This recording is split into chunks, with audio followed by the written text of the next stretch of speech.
Entering October's second week, fall finds its footing. The days are cooler now and shorter.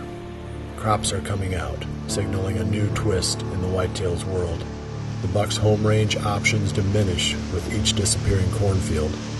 Though his world is squeezing in, he makes up for this new vulnerability by spending less time on his feet during the day. October has become a series of peaks and valleys for us. With each cold front comes a flurry of buck action and is followed by days, even weeks, when the temperatures moderate to seasonal norms and we struggle through the infamous lulls. The pursuit continues unabated, but now our attention turns to these cold fronts, waiting for the scramble that comes with the passing of every weather front born in the north. This is where we find ourselves, preparing for October's next payday.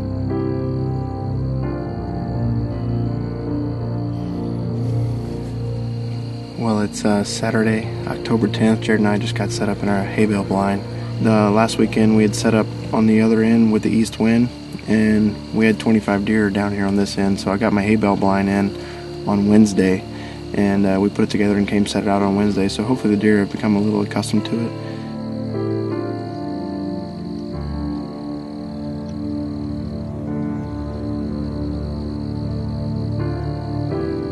We're just wrapping up our evening hunt here. We had a pretty good sit. We did see about 20 deer out here in the alfalfa, 3 of which were bucks. One was a 3-year-old 8-point we call Hook. Overall, we had a good day today. Got a lot of work done. Had a nice sit. Enjoyed a nice sunset. For the next few weekends, we're just going to be getting ready for the rut, setting some more sets, and trying to stay out of our good spots.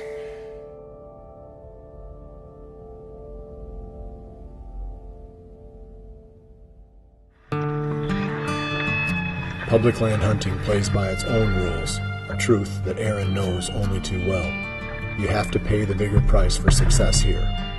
We're out on the river spot today on the public land.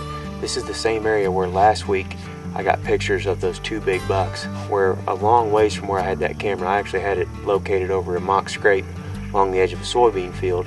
But where we're going today is back deep in the timber, right up next to a big bedding area that I found last winter during shed season. We're going to hang a stand right on the edge of the creek in a little pinch point adjacent to that bedding area, hang this camera, and hopefully we'll get pictures of one of those 2 bucks in the next few weeks.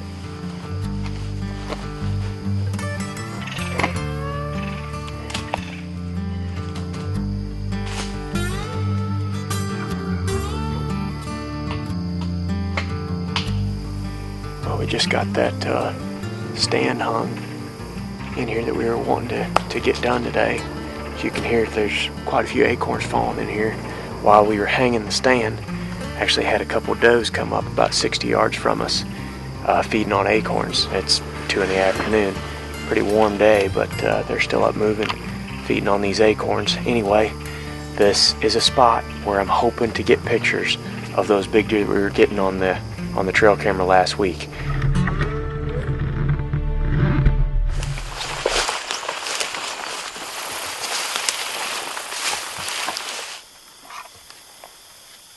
Just got over here to the creek bottom location. This is the spot where I've been looking for the barber buck all summer, and just checked our camera that we had set up over this little creek crossing behind me.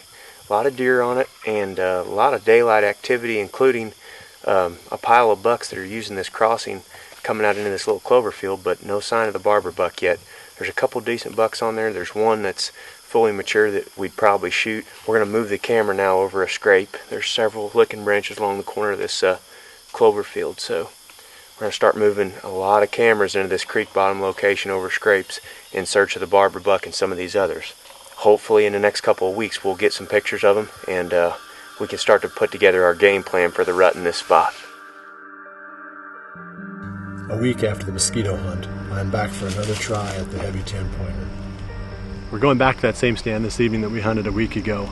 10 days ago, I pulled the camera, and there was a 10-pointer on there that had been using it pretty consistently during daylight. And he's this deer that we've called the no-name 10. I'd be more than happy to shoot that deer tonight if he's still moving through there during daylight. But a little bit warm, in the middle 70s. That's okay, we got nothing better to do this evening, so we're going to go out and give this a try.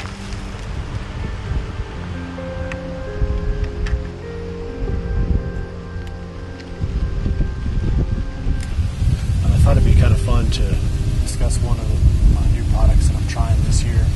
I've got the Scott Silverhorn, and if you look at it, you can see how close the trigger is to the hook. And what that does, it allows you to still use a long draw length bow, so you're not giving up any speed. It's important to get one that has that type of a design. And this one's been silky smooth for me so far.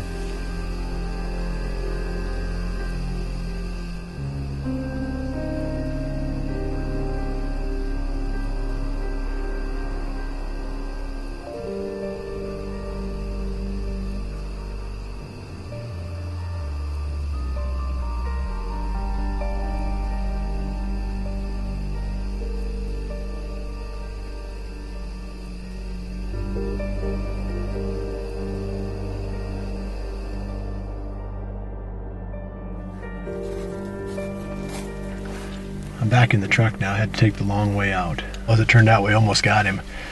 I was still in the tree. Greg had climbed down, and I had already lowered down the camera, and it was probably just a few minutes after legal shooting time, and he came across the little food plot in front of us. You know, if he'd have come out 15 minutes sooner, we'd have definitely had a crack at him. So we're gonna stay after him. He looked good. Hopefully get another crack at this Big Ten. Chasing November is brought to you by Scott Archery, Redneck Blinds, Hoyt Archery, and Muddy Outdoors.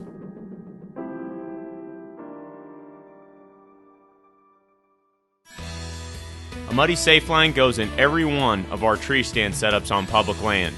2 loops make it easy for the hunter and cameraman to stay connected to the tree for the entire climb. Jared and Mike set up a redneck hay bale blind in the food plot the day before the hunt. And normally if you put a blind into an area, it takes up to 10 days or even longer for the deer to get used to it. But these redneck hay bale blinds are so natural that the deer will accept them almost immediately. And in this hunt, Mike and Jared had deer within bow range the day after they put the blind out. I've been shooting Hoyt bows almost exclusively since 1995 or 6, I believe. And one of the main reasons is the fact that Hoyt has its roots in the target bow side of the industry. So that emphasis is carried over even as they've become more and more aggressive and their hunting bows have picked up a lot of speed. Accuracy is still number one at Hoyt.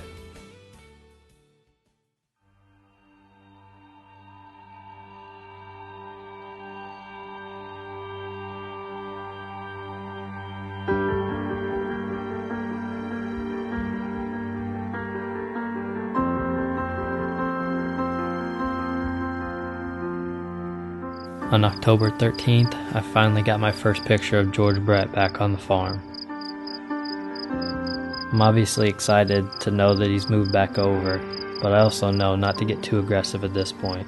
It's still early on in October, and all the pictures are middle of the night. With that in mind, I'm going to continue the doe management and wait for George Brett's next move.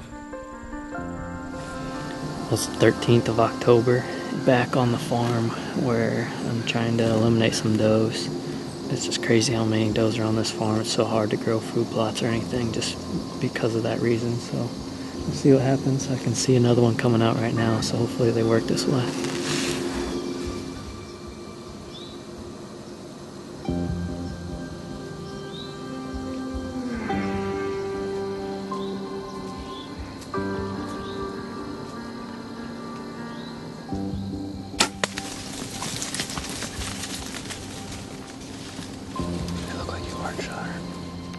Answer's in front of the GoPro, so you just didn't get your pass through. Right there in the middle of the alley.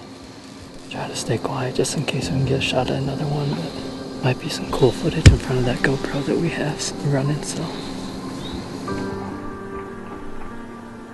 Well, that's doe number 7 for Mike and I on the year. October 13th, we're gonna start hunting hard for bucks here pretty soon, but we're off to a good start as far as our goals of managing the doe populations on these different farms. So fun night in the stand. I'm looking forward to cold weather this weekend and start buck hunting.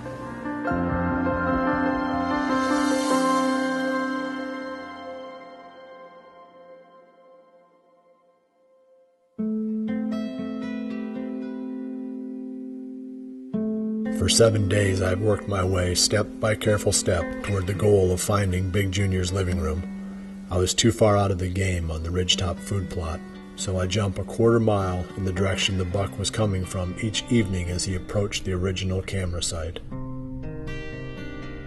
I have to find a place to hunt the giant buck in daylight, so I begin to backtrack him, jumping well past where I think he might be living. Maybe I can find him on the other side of his core without him knowing it. It is always risky when you invade a buck's core area, so I remain very cautious, working in from the fringes. I choose to take these next steps alone, without a camera trailing behind.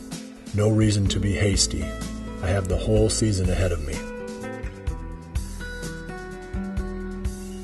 On the doorstep of the next cold front, I make a last card pull to learn if I have enough information to finally step up to the plate and swing for the fence. The same day, Greg Clements heads out to do some scouting. Old Reliable is one of the best areas on my farm, and Greg wants to see firsthand what is feeding in the soybean plot. With a doe tag in his pocket, the anticipation is high.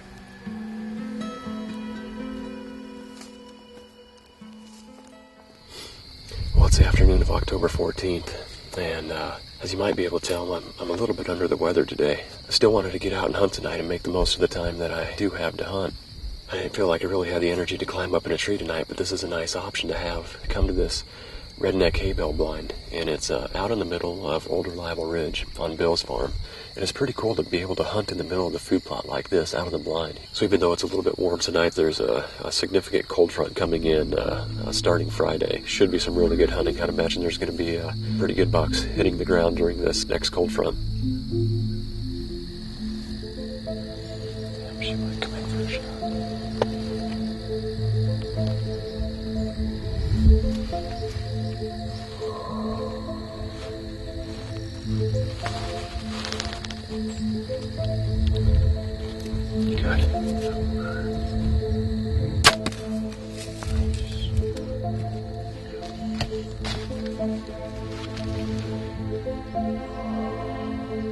So that was exciting. I love shooting does, but especially early in the season to kind of build that confidence going into the rut. So that worked out perfect. The hay bale blind worked out perfect tonight. I mean, she got within 15 yards. It's pretty exciting when you're eye level with the deer. Chasing November is also brought to you by Easton Arrows, Ozonics, Frigid Forage, and Fuse Accessories. The farm that Jared and Mike were hunting had tons of does on it. When you have a high deer density like this, they can wipe out your traditional food plots, the ones that are planted in the spring. One way that you can rescue those is to overseed them with Big and Beastie, usually late July, early August, and that results in a lush, attractive food plot that the deer will be coming into all fall. On the hunt that Mike and Jared had with deer in every direction, one of the key factors in their success was the ozonics unit that they had in the tree running in boost mode, which eliminated their human odor well enough that they were able to enjoy a successful hunt.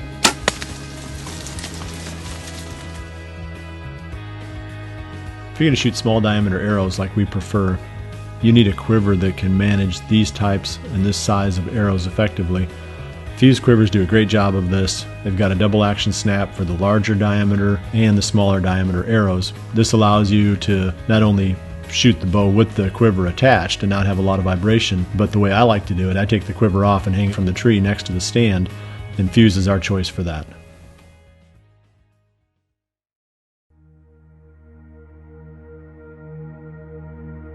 With the cold front finally upon us, Erik heads out to his Plan B hunting site, the same area where he missed the buck a week earlier.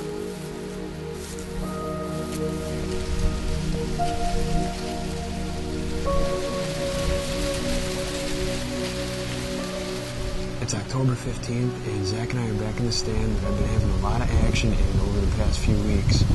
And as you can hear, it's really windy tonight. We're on the front end of a cold front right now, and that's what all this wind is. It's blowing down. Tomorrow is going to be about 20 degrees cooler. It's not even supposed to reach 60 degrees tomorrow. I think it's around 70 today. pretty good difference in temperature, and the pressure is doing nothing but climbing. I talked about it when I was in here last time, barometric pressure and how we've been watching it, and tonight we're on another front end of a cold front, and the pressure is just coming up like crazy. So we're excited about tonight. We got the perfect wind, we got in here clean, and there's a few bucks that I'd really like to put my tag on, and maybe we'll get redemption tonight.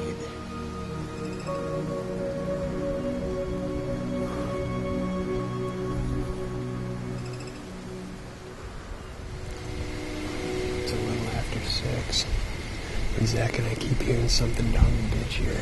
What a lot of these deer do is they work down the edge of that cornfield, and this ditch ends right here, and the ditch head comes around, and they cross right at the head of the ditch. So maybe we can get a buck to do that. I don't know what it is, but there's definitely something down there.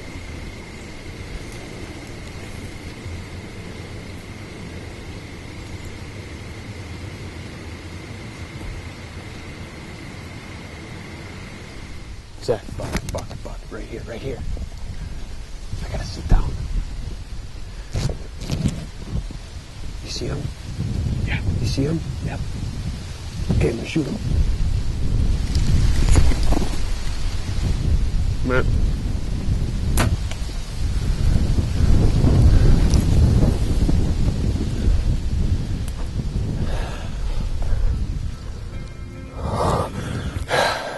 Zach and I were just talking about how things were starting to feel good. This pressure is rising like crazy today, and that buck, I'm sure, was coming in here to freshen up that scrape.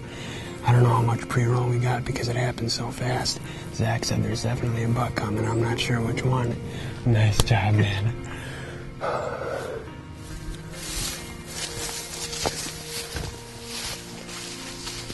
think we 10-ringed him.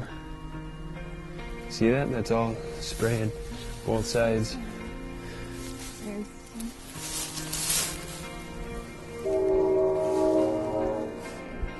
There he is.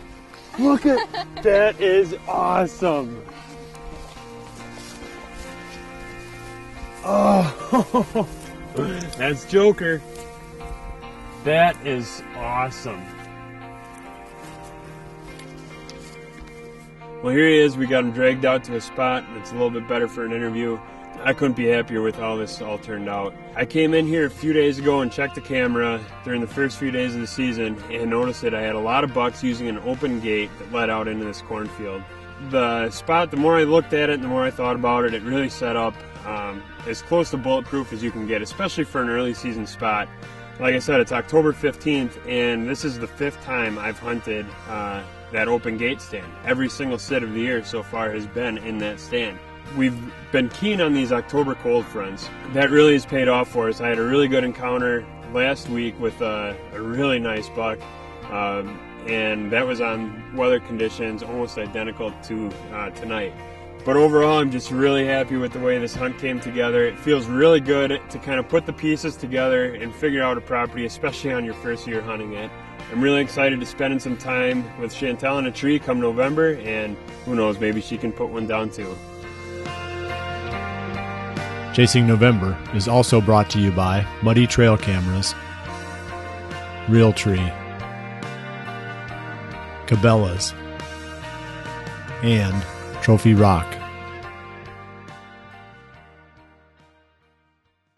The 13-inch Realtree Easy Hanger is the perfect size for bow hunters because at 13 inches, when it's folded up, it doesn't take up too much room in your pack. Yet, it's long enough that when you screw it into the tree, you can get your bow out away from the base of the tree and easy to grab. The Cabela's Alaskan Guide Series headlamps are really practical because they have a few different settings. When you're on your way to or from the tree stand in the dark, you can switch it over to the green light mode and not spook any deer. However, if you shoot a deer, you can switch it over to the 45 lumen white mode, and that's going to light up your world, making that deer really easy to track. I'm not a deer biologist, but the ones who I have talked with have explained the importance of trace minerals in the diet of deer. So having a supplement like Trophy Rock, whether it's in the rock form or the new 465 ground mineral, is the perfect supplement to improve the health of the deer in the area where you hunt. Trail cameras have become a super important part of our hunting strategy now. On the new Muddy trail cameras, we have fast trigger speeds, time-lapse mode on the ProCam 12, and very crisp, sharp nighttime images. So you can tell what you're looking at. These are all factors that help us to better identify and pattern the bucks that we're hunting.